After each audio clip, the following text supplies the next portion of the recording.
Welcome to the Pastured Pig Podcast, where we share the successes and challenges of raising pigs on pasture. We talk to producers all over the country, from small homesteads to large commercial pasture operations. Whether you're new to pastured pigs or have been raising hogs for decades, we hope you hear new ideas and new perspectives on pasturing hogs. Here's your host, Troy McClung. Well, hello, everybody. Welcome to the inaugural episode of the Pastured Pig Podcast. I'm your host, Troy McClung. And I wanted to start this podcast simply because I love raising pigs on pasture. I enjoy talking to others about their experiences, and I'm excited for the opportunity to learn more about pasturing pigs from those whom I interview. There are already some great podcasts in the podcast universe that touch upon this subject from time to time, but I wanted to create one with the primary purpose of talking about pigs on pasture. We'll save the cows, goats, sheep, and other grazers for other podcasts to handle. We're going to stick with the pig. Well, I want to discuss quickly the purpose of this podcast. Number one, it's going to focus exclusively on the topic of raising pigs on pasture. Number two, we want to raise awareness of the benefits and challenges of pasturing pigs. Number three, we want to introduce producers all across the country and world, maybe, from small personal herds to large-scale production operations. Number four, we want to discuss key topics, tips, and experiences with people raising pastured pigs. Some of the details of the podcast, we want our format to be an hour or less, and will primarily be interview style. We will ask pig farmers to share their setups, their experiences, and anything they've run into raising pastured pigs. Some podcasts will also be topical and address specific concerns and issues that arise with pastured pigs. Well, before we start with our first interview, I felt I should take a brief moment to give some background as to who I am and my experiences with pastured pigs. My wife Kelly and I live in southern West Virginia in the foothills of the Appalachian Mountains. We have a rural 100-acre farm where we live with our two teenage boys. We do have a YouTube channel called Red Tool House Homestead that focuses on the broader topic of homesteading and small farming. We've been raising pastured pigs for about 6 years now. And when I say pasture, it's kind of a woodlot pasture. We're, again, in the Appalachian Mountains. We don't have flat pasture. We have hillside covered in Appalachian hardwood. We currently have Duroc and Hampshire cross breeds that we're playing with. And we have about 6 acres right now that are pastured woodlot that our pigs have access to. We do engage in AI. We don't have any boars on farm. And during our peak times, we may have as many as 20 pigs on pasture to finish. Not a huge operation. Some of the people we've interviewed already, it's exciting to see how large these operations are and still being able to stay on pasture. And we'll be getting into those in future episodes. We offer private sales of whole and half hogs as well as individual cuts to our local customers through a basic delivery route system. And we will get into that at this point. It'll probably come out as we talk about how other pig farmers integrate their sales with delivery and other options. As episodes progress, we will offer up more details on our farm, answer any questions that may come our way, and include pertinent updates from time to time. We really want to focus on our guests during the podcast. So our first guest is a gentleman by the name of Brian Rogers, and Brian has Berkshire Prime Pork in Arkansas. And he's got a great story. I love this as one of our first interviews. It was exciting to get into. So he was about 3.5 years ago, he started with pigs by driving multiple hours to buy one bred sow. And fast forward 3.5 years later, and he now has over 30 breeders on 2 separate farm properties. So I won't give any more of that away. I'll let Brian tell his story. So we'll jump right into that interview now. All right, well, I'm excited today to have Brian Rogers on our podcast. And Brian is with Berkshire Prime Pork, and he's got a pretty cool operation from what I've discovered so far, and really anxious to talk to him. He's in Arkansas as his home base, and I'm really excited to have him on the podcast. Welcome, Brian, to our podcast today. Thank you, Troy. Thank you very much. I appreciate the opportunity. Excellent. So, as a little icebreaker, what transpired on the farm today? What was a farm chore that you had to get done, or what was the day in the life of Brian Rogers on the farm? Today we had I went down to my lower field, and we had 4 sows that were coming into heat, and so I had to take a it's about a 450-pound boar, and I got 3 of my daughters, my 11-year-old, my 8-year-old, and my 6-year-old, and they each got their own stick, and we got the boar out of his pen up in the upper field, and it was about good 600 feet at least, 800 feet, somewhere in there. I don't measure it, but so they helped me assist and walk the boar down, and it was a little interesting. He didn't exactly want to go where we wanted him to, but we got him in a containment pen, and then we moved the sows. We moved 2 of the sows into that pen. Obviously, I'm not going to have him service 3 at a time, so we gave him 2 companions for the day.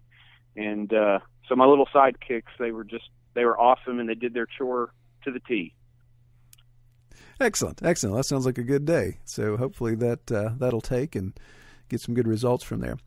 Well, I appreciate that. Let's start with let's do an overview of your farm. So tell me a little bit about your farm, where you're at, just some details there, and maybe some of your background in raising pigs on pasture. Yes. Well, realistically, my background, it all started with 1 sow, and that was about 3.5 years ago. And I drove about 5 hours one way, picked her up. She was already pregnant. As soon as her piglets hit the ground, I was just excited as can be, and I bought 3 more bred sows at that moment, probably a week or 2 after those hit the ground, and had about 35 piglets somewhere in there, and it really took off. It changed my viewpoint of pigs, and it all became positive instead of some negative connotations that had been kind of absorbed through society. And I really love where we're headed now. You know, we went from 1 sow to 4. Now I'm sitting at about 30, 33. I don't count every one of them because they may not work out as all breeders. But we separate them. I've got 2 separate farms, about an hour apart, and it really helps with just disease protection and really securing your harvests. You never want to lose all your eggs out of one basket. So we separate those. We separated our boars. We went all Berkshire at very first because it was in marketing. Yeah, it really works. It's good stuff. It's good pork. We worked through 3 bad bloodlines that just didn't fare well, or they had real light-colored loins, but we really stuck with 2 good bloodlines, and we got real good positive results from customers off of those. And so we've multiplied that breeding herd probably times 3 on each sow. So instead of 6 sows, I now have 18 Berkshire sows. And then we came in with some Durocs just recently, and that's going to really add a big change into our meat program. The Berkshire is really known for some good dark color and juiciness, and we're after that Durocs marbling. And in the near future, we're going to start adding a good surprise or 2. We're going to probably throw in a 3rd breed and gain just a touch more heterosis and a couple of other positive aspects. It's been a really good journey so far, and I'm sure I've got plenty to talk about today. Oh, man, yeah, wow, there's a lot to unpack there. So something that really jumps out to me in what you said. So started with 1 sow, immediately moved up to 4, and you're about 3.5 years to 4 years into this gig? Yes. Okay, so I know what a lot of people are going to be thinking, because I'm thinking it as well. Man, where did you get the experience? Did just something you just run and gun, just learn it as you go? Did you have some mentors? Did you have some good help there? I had some ultimately awesome mentors. I mean, I don't know if any one of them want me to put them out on the line. You know, I'll do them all a favor and just keep them nameless at this moment. But I seek out the top producers in the United States, literally, and my best sow really came from Al Christian up at Iowa State. I'll go ahead and I'll say his name because he was my very first influence, and so he was kind of the person that touched my direction first, and so I got to visit with him and learn quite a bit of stuff from him, and I moved onward, and I stayed in touch with Al, but I moved onward, and there's a couple of other producers that I really contacted. I had a 5,000 sow producer up in Minnesota, and probably a 3,000 to 5,000 producer, sow producer in Iowa, and I've met some really good farmers that are older than me that I really wanted to focus on people who had really good experience, and I never want to discredit anybody. I never want to, I'm not here to speak bad about anything, really. I mean, they took me under their wing and taught me and taught me and taught me. And my veterinarian, she works for Merck, and she's an amazing part of my program. Gosh, she's given me, I have to say, she's given me so many free services, and she sees like 20 million hogs a year, and she comes out to my farm, and she'll look up in the trees, because I live in the mountains, and she'll look up in the trees and she goes, "This is where it starts at." She goes, "Without you, we don't have producers. We don't have tomorrow's producers. She said, you may own a big sow house one day, but right now with your 3 sows," because she came in the very beginning, and actually it was four sows, and so we did blood tests, and we did screenings for diseases to get a baseline. No, I was clear on everything except ileitis, and that's pretty much in every herd in America. That's why you vaccinate for it in piglet age. But she'd answer any questions I'd have. I could text her late at night with a sow farrowing issues, and occasionally she'd bill me for that stuff. But that's all due. I mean, I have to pay my way. But so between my veterinarian just really keeping me by her side, and these really large producers teaching me bloodlines in the Berkshire industry and proper genetics, proper structure, for me, quality.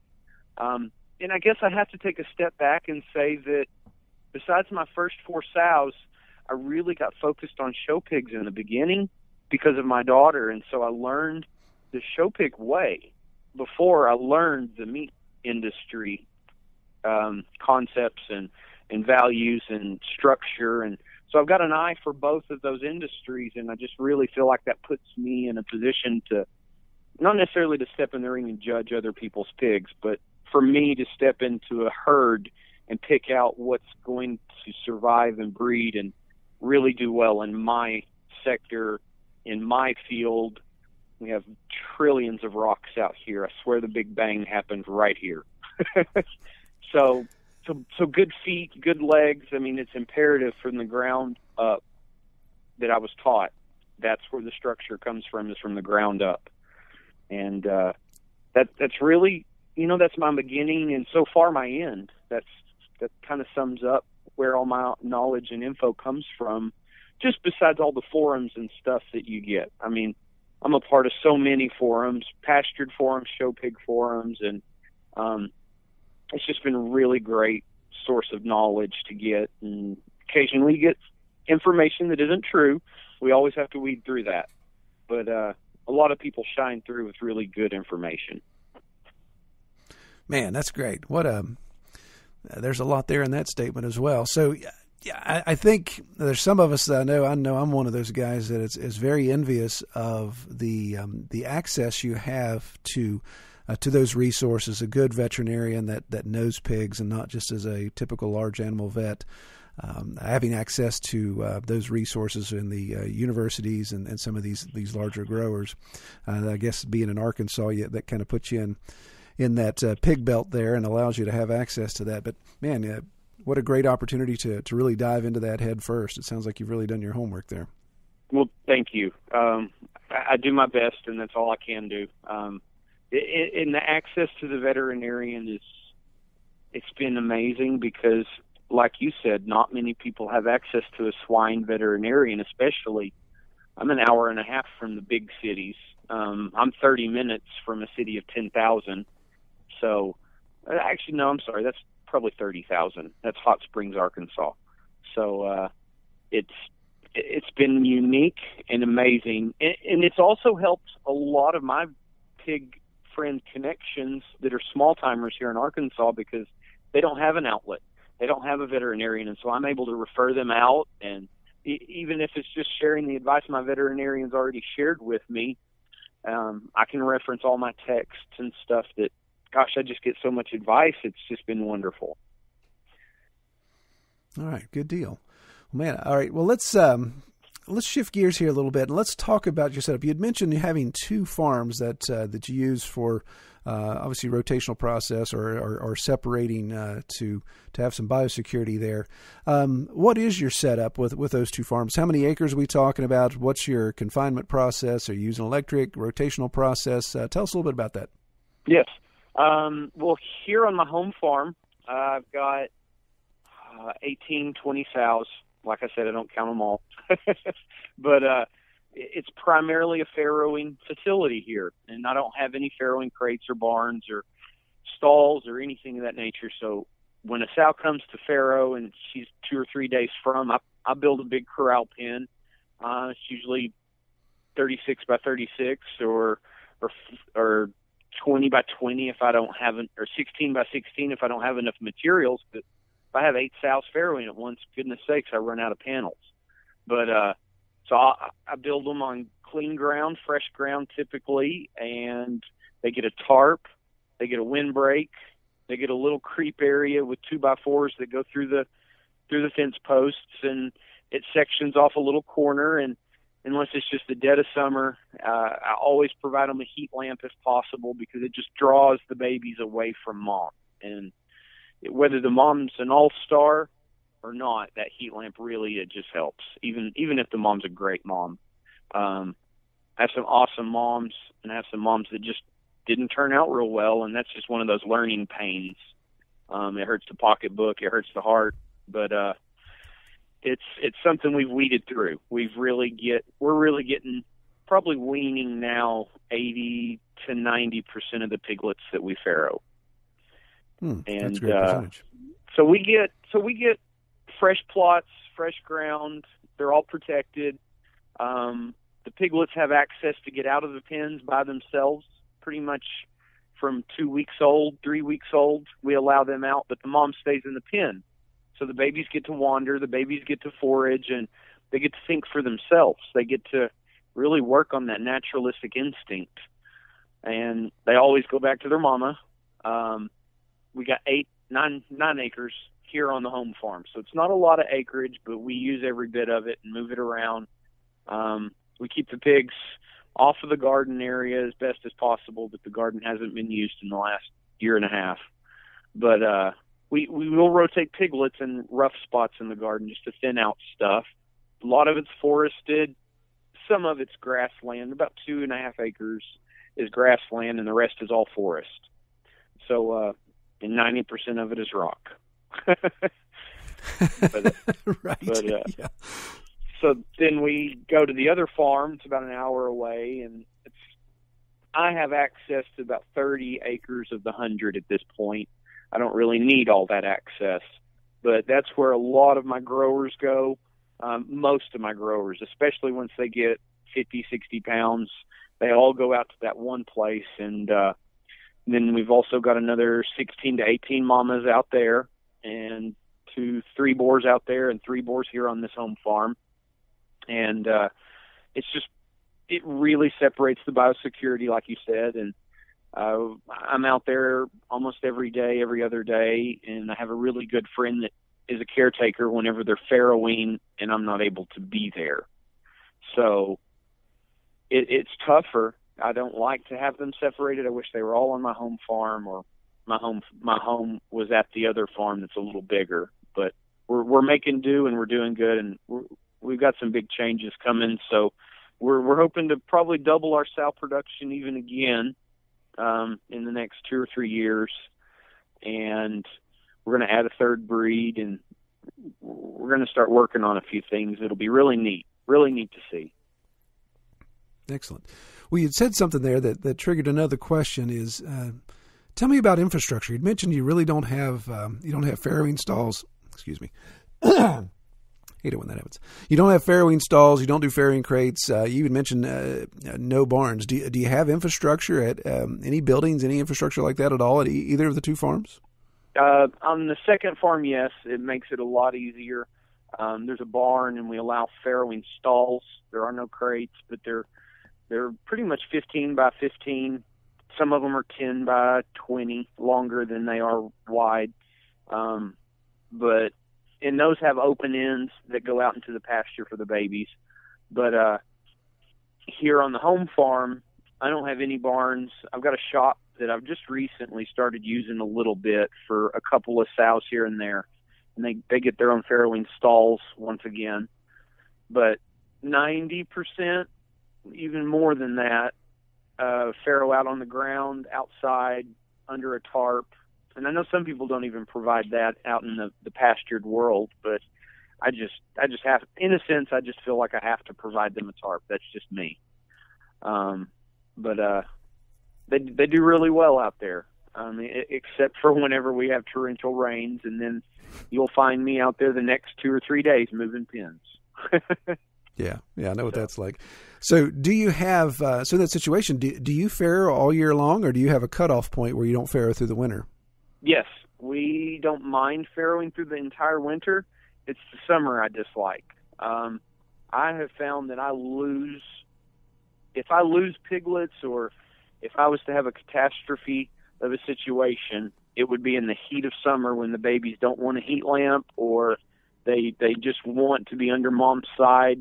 And some mamas, I have some exceptional mamas that have never squished a piglet ever. And so you really hold on to those genetics and multiply them. So if I've ever had an issue, it's either been weeded out or it's on its way out. And so I may have a different opinion in a year or two on summertime farrowing, but in the winter they're just draw in like a magnet to the heat lamp, or occasionally you'll get one that likes to tuck under mama's shoulders, and that doesn't end well. But I find that that's just the genetics weeding themselves out. Maybe that piglet wasn't intelligent. Maybe that piglet had an issue. Maybe there's something that drew that piglet in to be like mom, be under mom. And so process of nature's way of elimination, that won't be repeated, hopefully.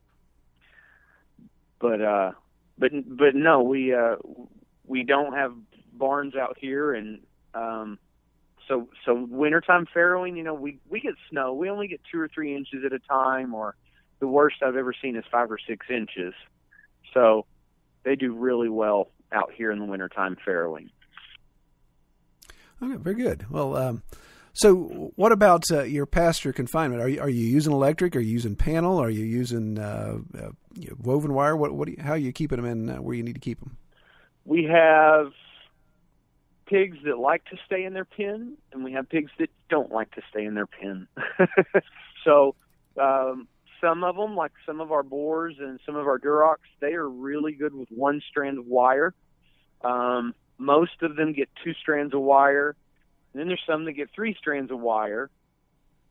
So very rarely do I have a group that needs 3 strands, and it's just 1 or 2 consistent pigs that just continue to get out time after time after time. They'll just jump.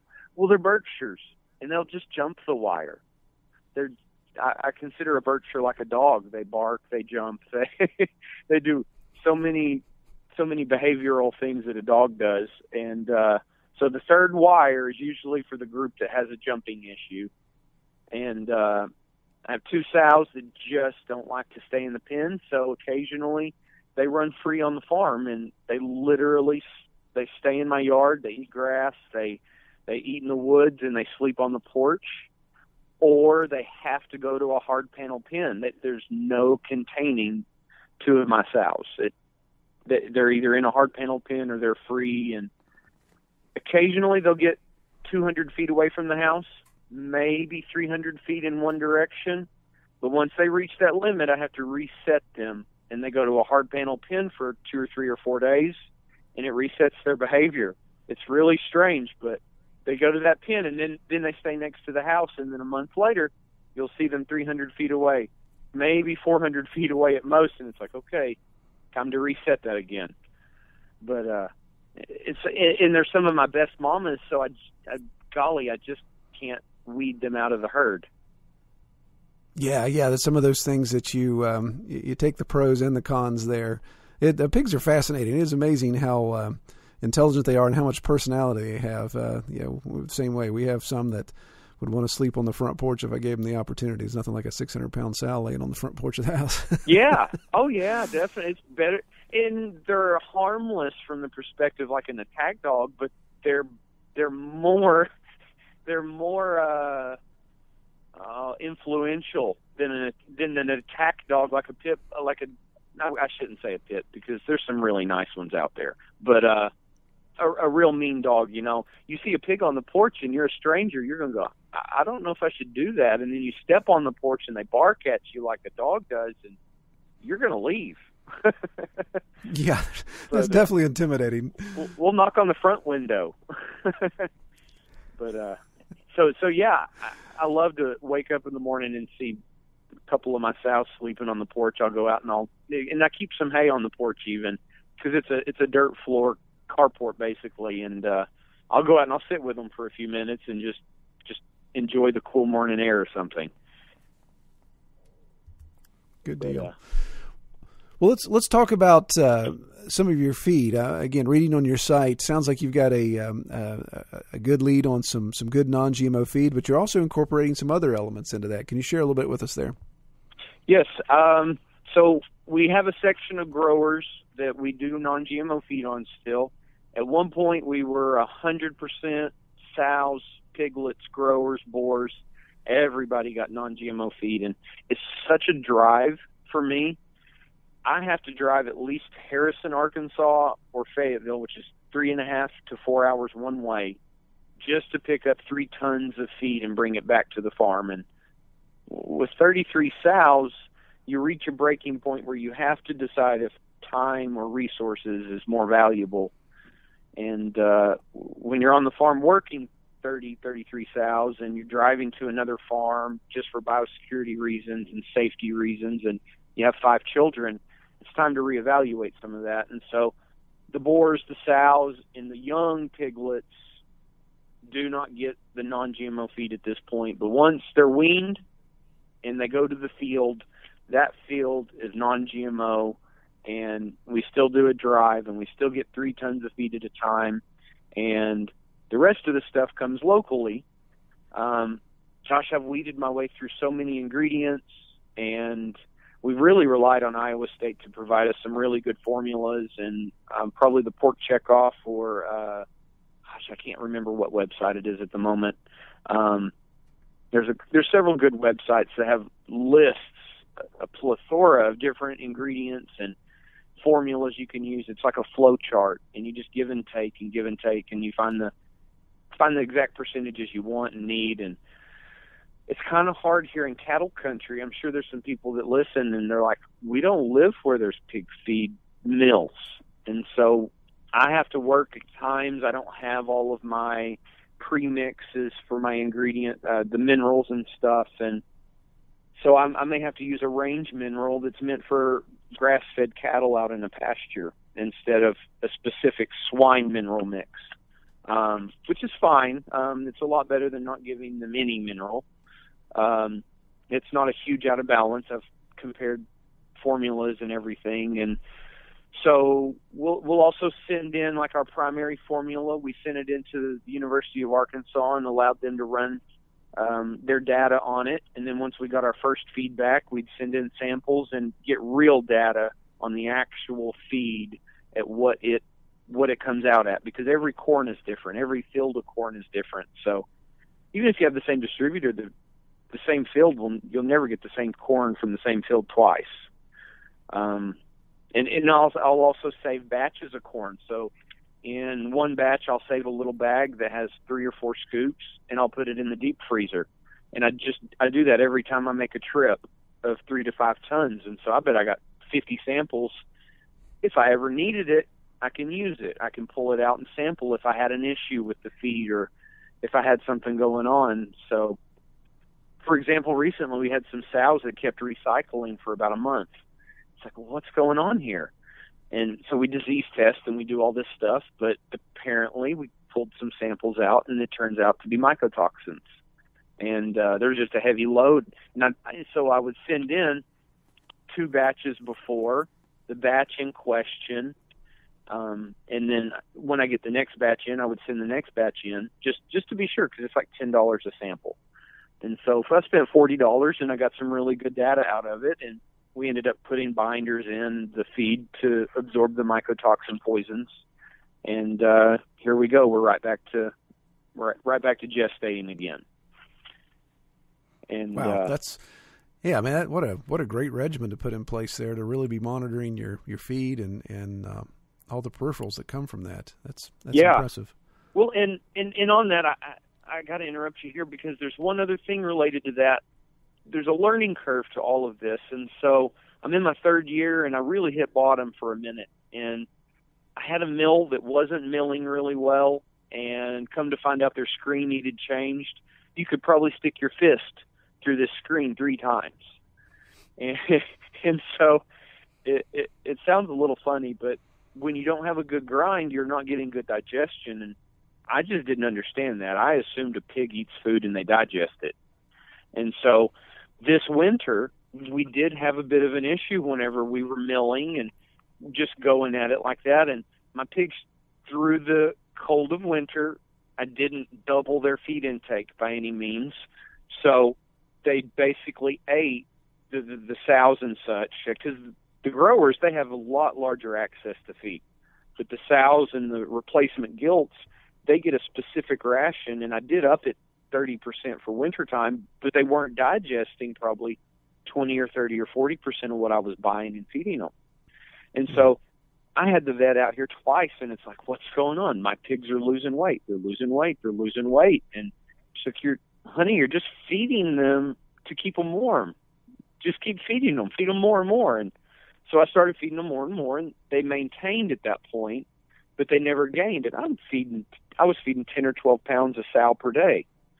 And I'm like, this is going to break the bank. What's going on? And so she looks at the feed and she goes, your grind size is horrible. There's inconsistencies. And so get a handle on that. And every little aspect has to be micromanaged. It's really interesting with pigs.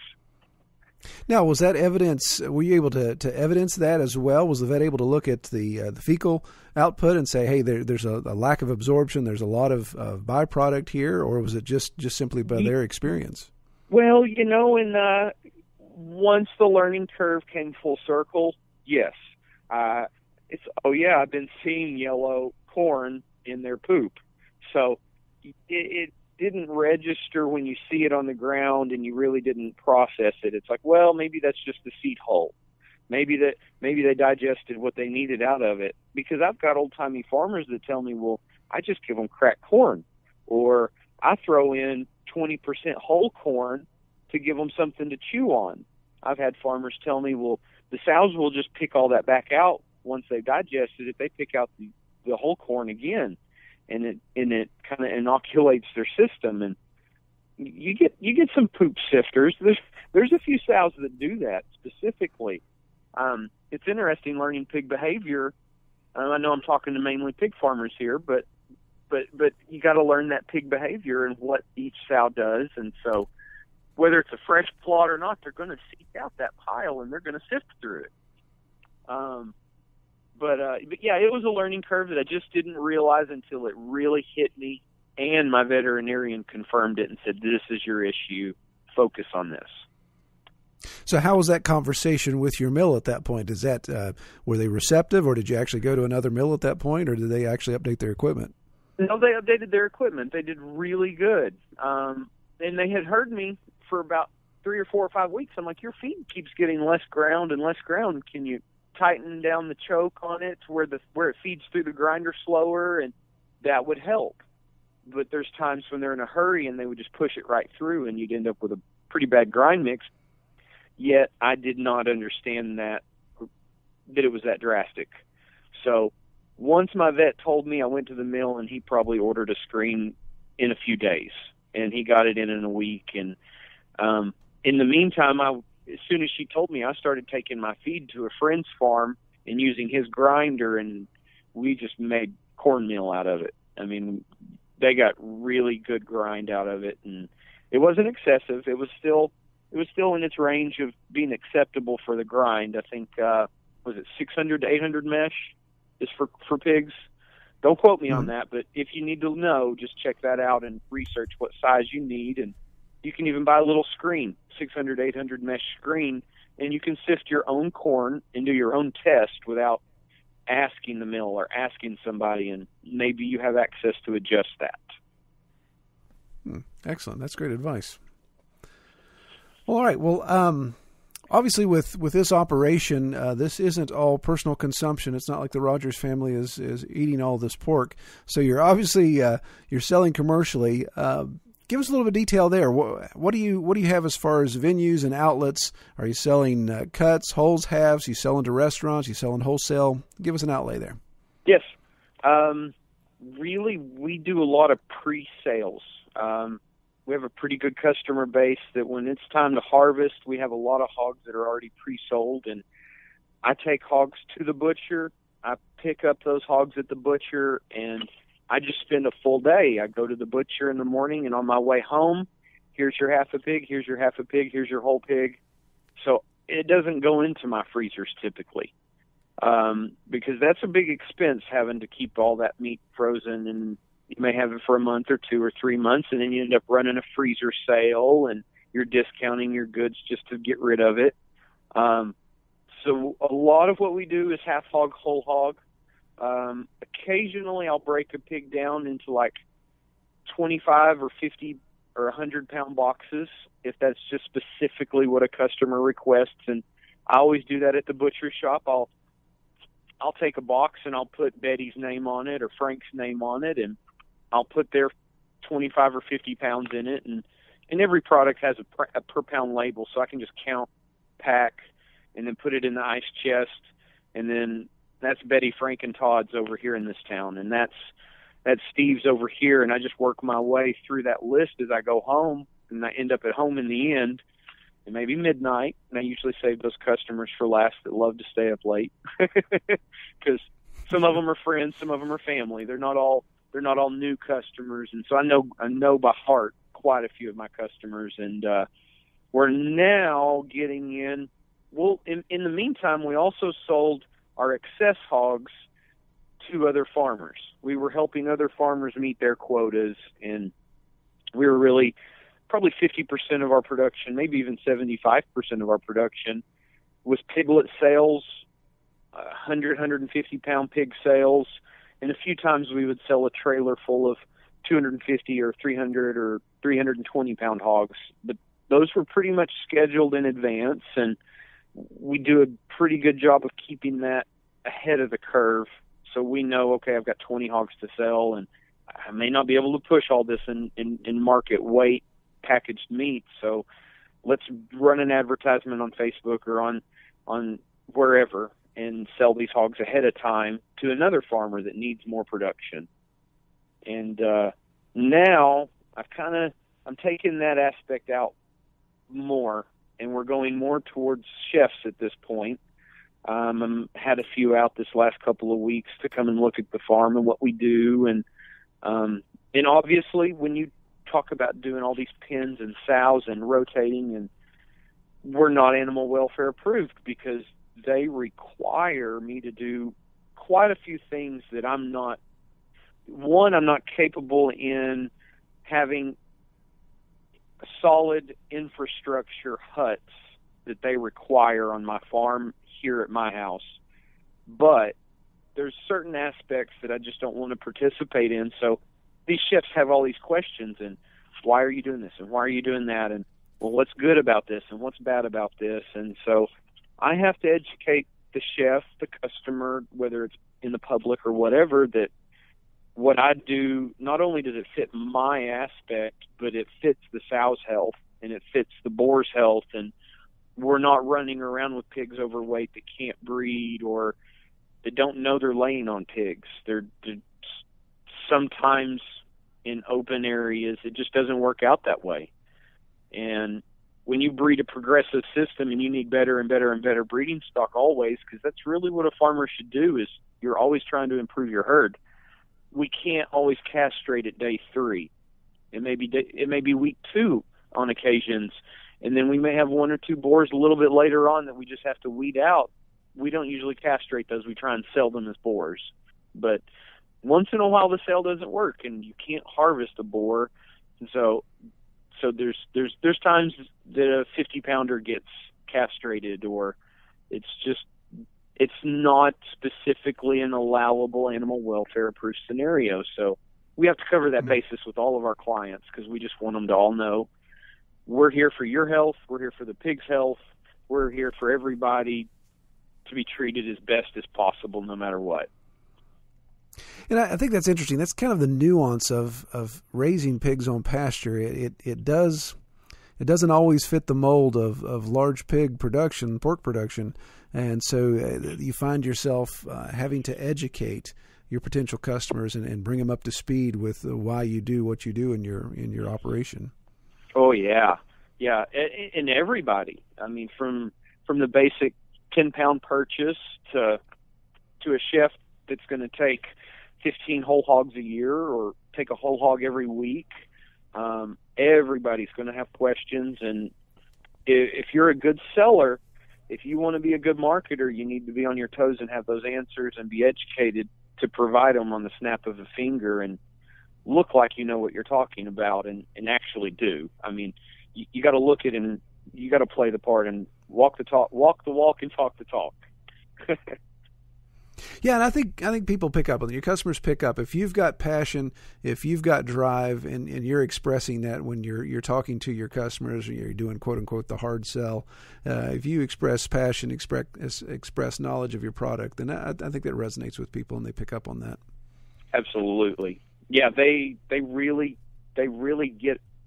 glean on that. They really grab that and they run with it because they want to know that farmer knows the pig behavior, knows what that pig needs, and all the way to harvest. They want you to know what's going on in the butcher shop. They want you to know from the piglet being born to conception to birth to harvest. And then now we're getting into the harvest stuff, and I've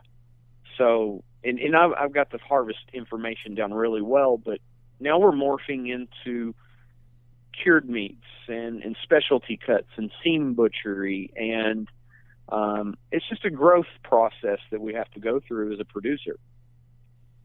I'm glad you brought that up. That's a great segue. So let's talk briefly about your processor options. And I know, again, a lot of us listening probably don't have the as many options as maybe you run into. I know here in West Virginia we are very limited on good processors. But how did you find your processor? Have you had to go through several? And what about all the value-added services just offered there? Is that the processor bringing them, or are you having to ask them for it? It's a little bit of both. Obviously, the processor hopefully brings the skill set. It's a give and take. You know, you kind of have to take it with a grain of salt or sugar, whatever you really think you need, because we do have 4 processors within an almost reasonable reach. I have a processor that's an hour and 40 minutes away, but they stay booked almost 4 months in advance.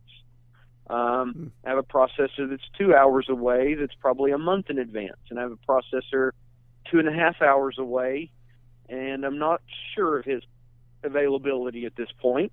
And I have another processor about 4.5 hours away, and it's kind of interesting. I gave you all those perimeters, yet I still drive that 4 hour. When you find a gem, you really try and hold on to it and use that to your advantage. And they're smoked products and they're cured products. With a butcher, that's just a make it or break it with me now. Last thing you want to do is produce all your bacon and all your hams and everything, and it has a bland taste or a not good smoke flavor. And maybe you can always work with that processor and say, hey, we need a little more smoke in that, or we need a stronger cure, or there are, like nitrates, for example. You can ask the butcher to kick it up a notch. If you want 0.2 or 0.3 or 0.5 in the lower limit, that may not be a legal limit. I don't mean to be quoted on the lower limit. But what I'm saying is if you want to notch it up a little and make it a little more salty flavor, and if you want the more smoke, you got to talk to that butcher and really work it out. I've had issues, to not name a single butcher. I've had issues with them cutting all the fat cap off of my loins when I need a 1/2 inch to 1 inch. I've had issues of sausages having, I'd say, 60 or 70% fat put in. They just chunked all the fat in one time, and I still have it in the freezer, guys. I mean, for almost a year now, it's just snow white sausage. And so there's a lost product right there. I probably lost a good whole hog worth of sausage that's just hanging out that I won't even eat.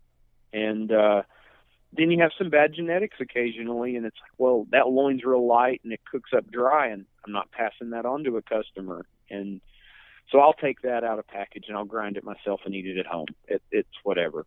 But back to the processor, that smoke cure, that all of that, you're part of that team, and sometimes they want to debone your butts and you really wanted them whole or bone in at least and just cut in half, or it's never going to be perfect. I've never went to a butcher and got everything I've asked for, and I go there and I assume that it won't be perfect, and I'm happy with it. It's just we work with what we've got, and you end up with high school workers that are not educated and skilled workers, and so they get used to cutting a half-inch loin or a 1 inch a chop. Or you may end up with 1 inches instead of half, or 3/4 instead of 1, or rarely do they go overboard. You're not going to get butterflied or tomahawks if you don't ask for it. But I've had trouble getting tomahawks at times when I ask for them, or just some specialty things. One time we ended up with apple bratwursts, apple brats, which was supposed to be breakfast sausage, but they fermented it. Never would have had it that way, but it was amazing. So now I got a new product. I got a new product. That was so cool. So that was a little gem out of a mistake. It was like, why do I have cased bratwursts? These are great. So and you make a good point there, and I think that's something we need to underscore is that's a relationship. There's a partnership there with your processor. I know from our perspective as guys guys and gals that are working our butts off, raising our hogs, we've put all this into it, and now when it's time to finish off the product, we have to turn around and give all that to a processor, and it's now in his or her hands to finish your product well. And I think I love your attitude of saying, I'm always going to expect an issue coming back, and to err as human. And if you allow your processor to make some of those mistakes, again, address them, say, hey, maybe we could do better next time. Then I've discovered the same thing. When you run into issues, don't make a big deal of it. Don't burn the place down. Don't burn that bridge. And usually they'll meet you in the middle somewhere. I had one situation where a processor, he had listeria in his smoker, so I lost 18 hams, lost about 200 pounds of bacon. It was just a real nightmare. But when we sat and talked about it, he reimbursed me my retail price of everything. So I actually came out on top because I probably wouldn't have sold everything at that point. And he reimbursed me the whole thing. And it really was because he said, hey, man, you didn't come in. You didn't lose your mind. You weren't kicking and screaming. He said, we sat down and we talked it through. So when my processing bill came due, he hands me the invoice and hands me a couple $100 on top of it. So I made out pretty good in that situation. Well, that's good. I'm so glad that turned out that way. And I have to say that I've only met one processor that just wasn't willing to budge on a project that I had an issue with. But everyone else, in every instance that I've had, there was a give and take system. For example, I had sausage that just didn't work out right, and so they had to rework it, and they actually brought it to me. And I had a couple boxes left in the freezer at one point that they just didn't get to me, and 2.5 hours away, well, Mr. Rogers will bring it to you. It's a box of ham hocks. I really appreciate it. There's just a couple $100 worth of product out of 20 hogs. I mean, it was a little more than just ham hocks, but they brought it to me. It was amazing. So sometimes they go above and beyond. They really do. Absolutely. Well, all right. Well, obviously, Brian, man, I could talk to you for hours here, but I don't want to take up your entire night. But let's. If you don't mind, let's wrap up with a question here. What is your favorite part or your best experience with raising pigs on pasture? Gosh, really just walking out and waking up and seeing my pigs, and they jump up and they say hi every morning, and they're happy that where they're at. And unless it's just raining and a horrible, gloomy day, those pigs are just ecstatic. And that look on their face, because they give you a good expression. And I absolutely love the farrowing aspects of things. I love to be out there even if it's in a sense pointless, I love to be out there late at night, midnight, 2 in the morning under the stars, hanging out with the mama sow while she farrows, and I know she's good. I'm not in bed, tucked away, asleep and warm. I'm out enjoying the stars and the fresh night air, and that really keeps me going. I really love doing that. Awesome. Love it. Yeah, there's nothing like being outside. That's what we live for. Absolutely. Well, for everyone that's been listening and they want to find out more information about your operation there, where can we find you online? We have a Facebook page, Berkshire Prime Pork. We will be doing a new name at some point. We're morphing into a new project, but our program will still be there. Right now we're at BerkshirePrimePork.com. You can always reach me at my phone number. It's on Facebook. It's on the website as well.